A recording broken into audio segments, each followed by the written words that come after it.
दोस्तों, आज हम आए हैं मस्तानी महल में, जिसका निर्माण सन 1699 में महाराजा छत्रसाल ने छतरपुर के निकट धोबेला में करवाया था। मस्तानी का जन्म 1699 में छत्रसाल की दूसरी पत्नी रूहानी बाई की कोख से हुआ था। मस्तानी अपने समय की अद्वितीय सुंदरी एवं नृत्य कला में प्रवीण थी। मस्तानी ने घुड़सवारी और तीरंदाजी की शिक्षा भी प्राप्त कर रखी थी। इसी किले में मस्तानी का बचपन बीता और इन्हीं बरामदों और भवनों में मस्तानी रहती थी। महल के अंदर एक विशाल चौक का निर्माण कराया गया, जहां मस्तानी प्रतिदिन नृत्य कला का अभ्यास करती थी। इस महल को महाराजा छत्रसाल ने राजपूती शैली में बनवाया था और इस महल को 2 खंडों में विभाजित कर दिया गया। यही वो जगह है जहां बाजीराव मस्तानी ने विवाह किया। बाजीराव मस्तानी पर फिल्म भी बनी है, लेकिन कहानी कुछ और दिखाई गई है। बात है सन 1729 की, जब मोहम्मद खान बंगस ने बुंदेलखंड और इस किले को चारों तरफ से घेर लिया। तब बुंदेलखंड के पराक्रमी महाराजा छत्रसाल की उम्र 80 वर्ष हो चुकी थी। तब महाराजा छत्रसाल ने मराठा पंत प्रधान प्रतिनिधि बाजीराव पेशवा को संदेश भेजा कि बुंदेलखंड पर मुसीबत आन पड़ी है, हम आपकी मदद चाहते हैं। जैसे ही यह संदेश बाजीराव को मिलता है, वह बिना देर किए तुरंत अपनी विशाल 20,000 की सेना के साथ बुंदेलखंड की तरफ कूच करते हैं। जहां पहुंचकर महाराजा छत्रसाल के गठबंधन में बुंदेलखंड के कुल पहाड़ के पास जैतपुर में सन 1729 में मोहम्मद खान बंगस के ऊपर आक्रमण कर उसे परास्त कर देते हैं। मोहम्मद खान बंगस को बंदी बना लिया जाता है, जहां वह अपने प्राणों की भीख मांगता है।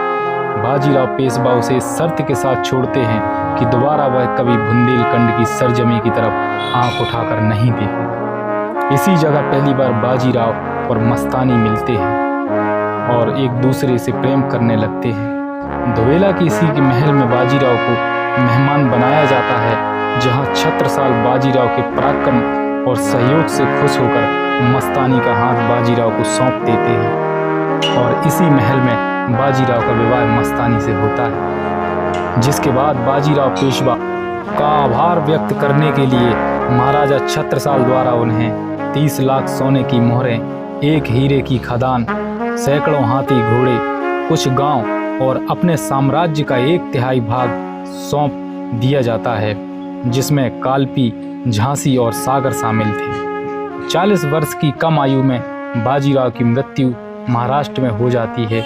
वहीं मस्तानी भी पेशवा के निधन के बाद आत्महत्या कर लेती हैं। यह प्रेम कहानी हमेशा अमर रहेगी और उस प्रेम कहानी का साक्षी है यह महल, जहां बाजीराव मस्तानी का प्यार परवान चढ़ा और अमर हो गया।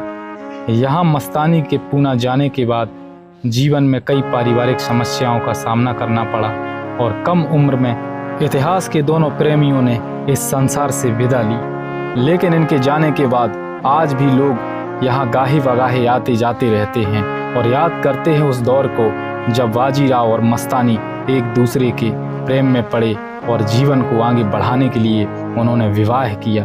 ये महल आज याद दिलाता है बाजीराव और मस्तानी के उस पराक्रम की, जिसने बुंदेलखंड को एक नई दिशा दी और इतिहास के पन्नों में हमेशा के लिए अमर हो गए।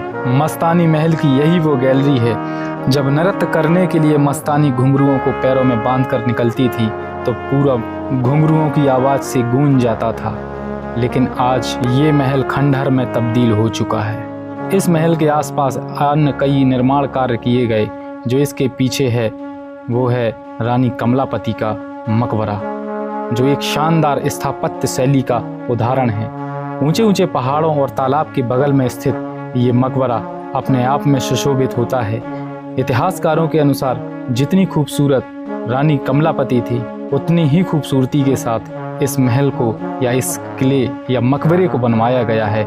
इसके 4 दरवाजे हैं और प्रत्येक दरवाज़ा ऐसा लगता है जैसे हूबहू पिछला दरवाज़ा आगे आ गया हो। इसकी बुर्जें और इस पर की गई नक्काशी आज भी बेमिसाल है, जो यहाँ पर आने वाले लोगों का मन मोह लेती है।